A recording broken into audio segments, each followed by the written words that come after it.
दोस्तों, हमारे सनातनी हिंदू पंचांग के अनुसार सावन का जो महीना होता है वो देवों के देव महादेव को समर्पित है और इस पूरे महीने उनकी आराधना भक्ति भाव से की जाती है। भगवान शिव शंकर के सभी भक्तों को उनके सबसे प्रिय माह सावन का बेसब्री से इंतजार रहता है। इस माह आने वाले प्रत्येक सोमवार और मंगलवार का दिन बहुत ही खास होने वाला है, क्योंकि सावन के सोमवार में देवों के देव महादेव भगवान शिव शंकर की आराधना की जाती है और वहीं जो सावन का मंगलवार होता है वो माता पार्वती को समर्पित होता है और इस दिन माता पार्वती का मंगला गौरी व्रत रखा जाता है।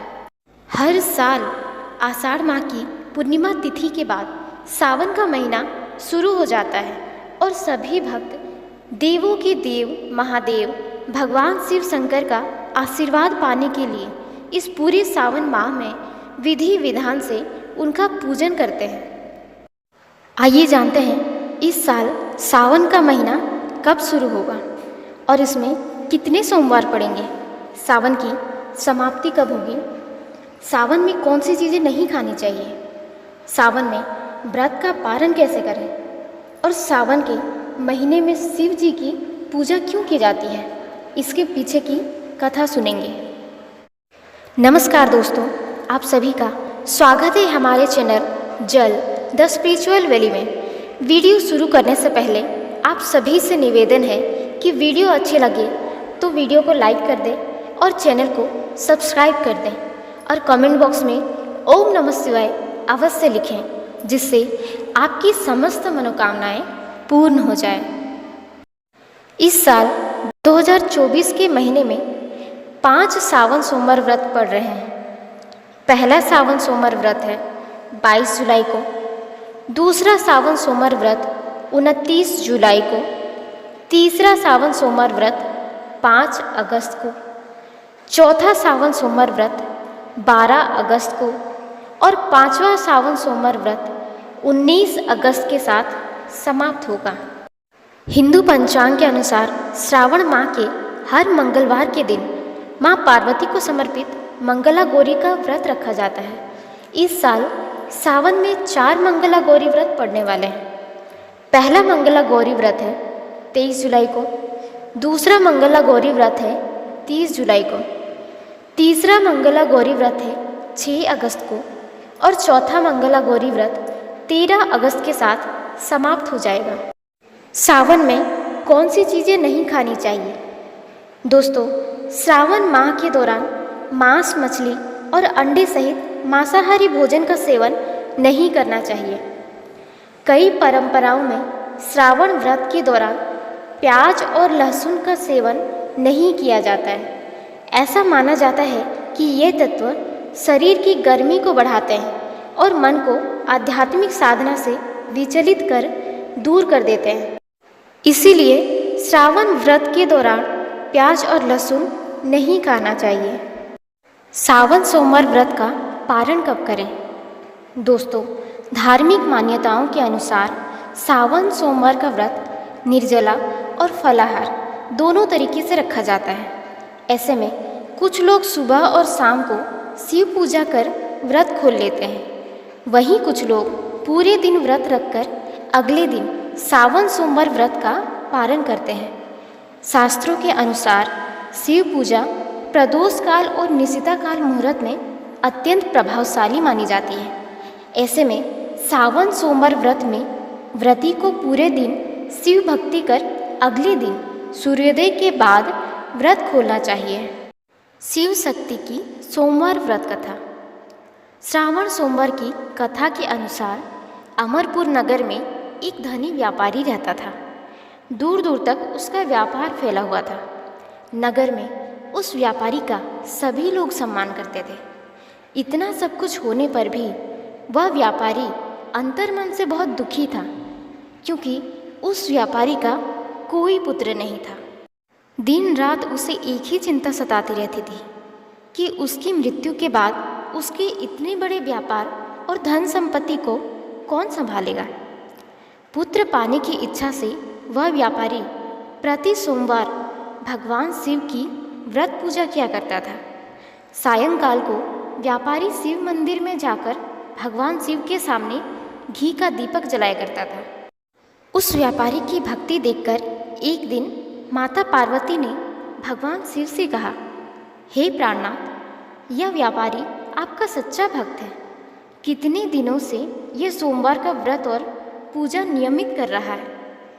स्वामी, आप इस व्यापारी की मनोकामना अवश्य पूर्ण करें। तब भगवान शिव ने मुस्कुराते हुए कहा, हे पार्वती, इस संसार में सबको उसके कर्म के अनुसार ही फल की प्राप्ति होती है। प्राणी जैसा कर्म करते हैं उन्हें वैसा ही फल प्राप्त होता है। इसके बावजूद पार्वती जी नहीं मानी। उन्होंने आग्रह करते हुए कहा, नहीं प्राणनाथ, आपको इस व्यापारी की इच्छा पूरी करनी ही पड़ेगी। यह आपका अनन्य भक्त है।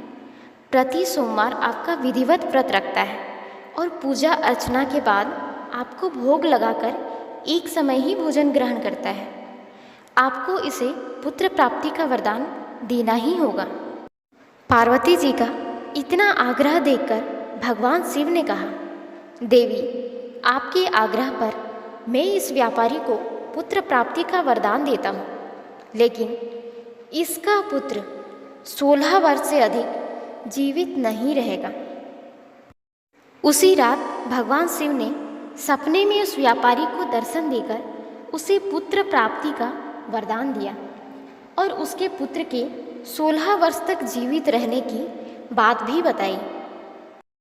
भगवान के वरदान से व्यापारी को खुशी तो हुई, लेकिन पुत्र के अल्पायु होने की चिंता ने उस खुशी को नष्ट कर दिया। व्यापारी पहले की तरह सोमवार का विधिवत व्रत करता रहा।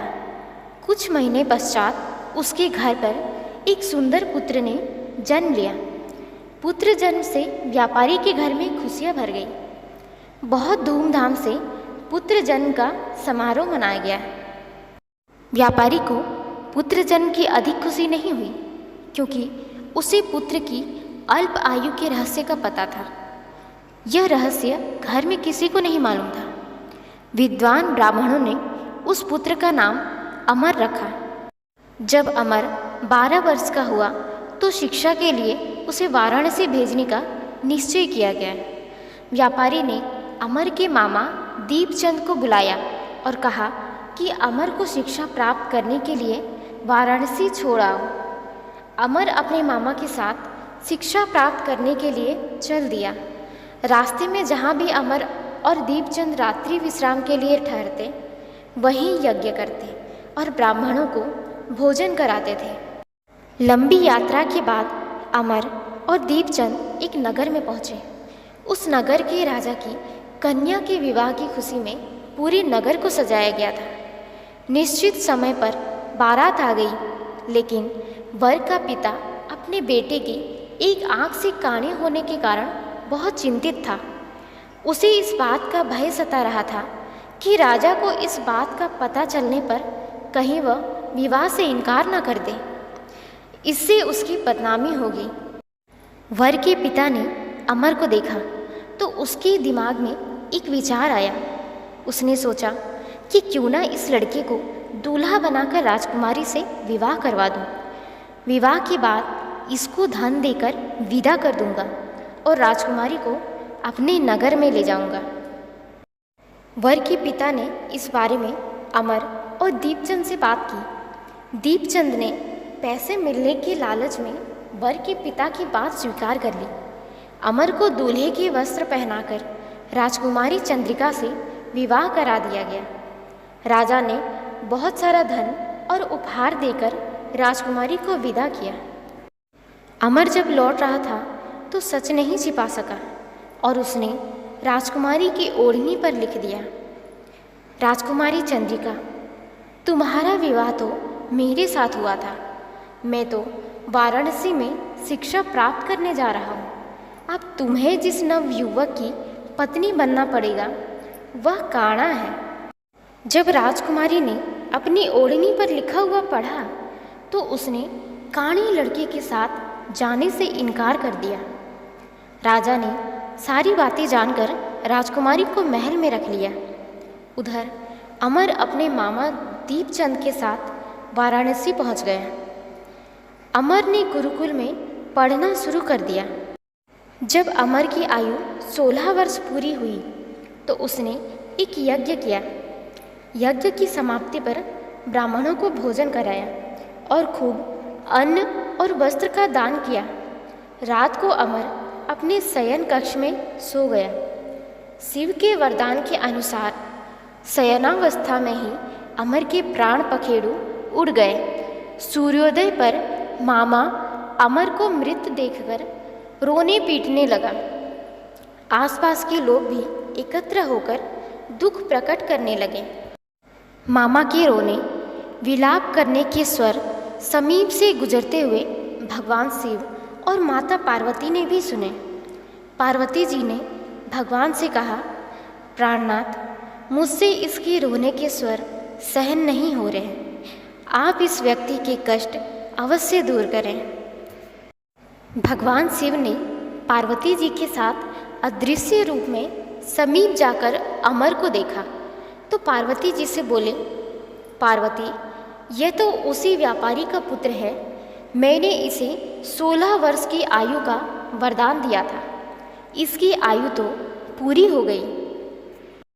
पार्वती जी ने फिर से भगवान शिव जी से निवेदन किया, हे प्राणनाथ, आप इस लड़की को जीवित करें, नहीं तो इसके माता पिता पुत्र की मृत्यु के कारण रो रो कर अपने प्राणों का त्याग कर देंगे।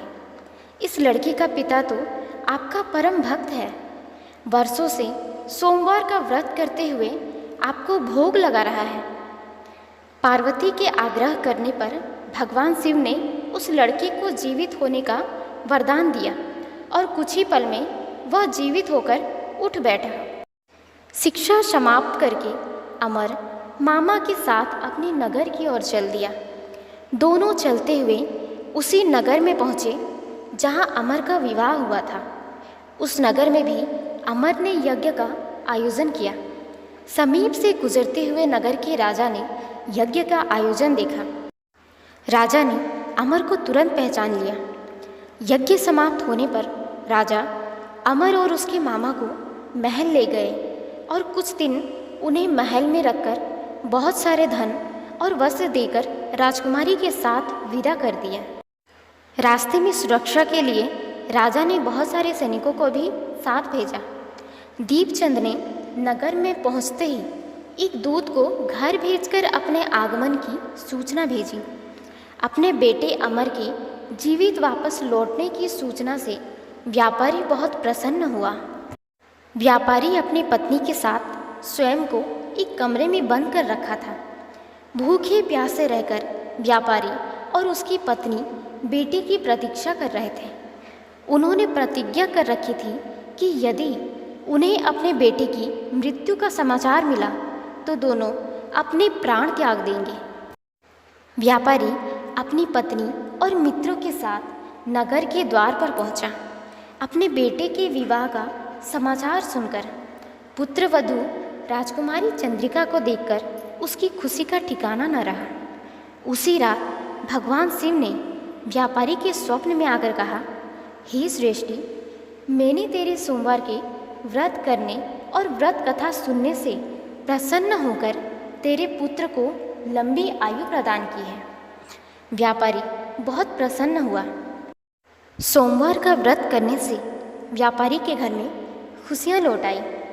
शास्त्रों में लिखा है कि जो स्त्री पुरुष सोमवार का विधिवत व्रत करते और व्रत कथा सुनते हैं उनकी सभी इच्छाएं पूरी होती हैं। तो दोस्तों, आप भी सावन में सोमवार का व्रत करें और भोलेनाथ की भक्ति में लीन हो जाएं। ओम नमः शिवाय।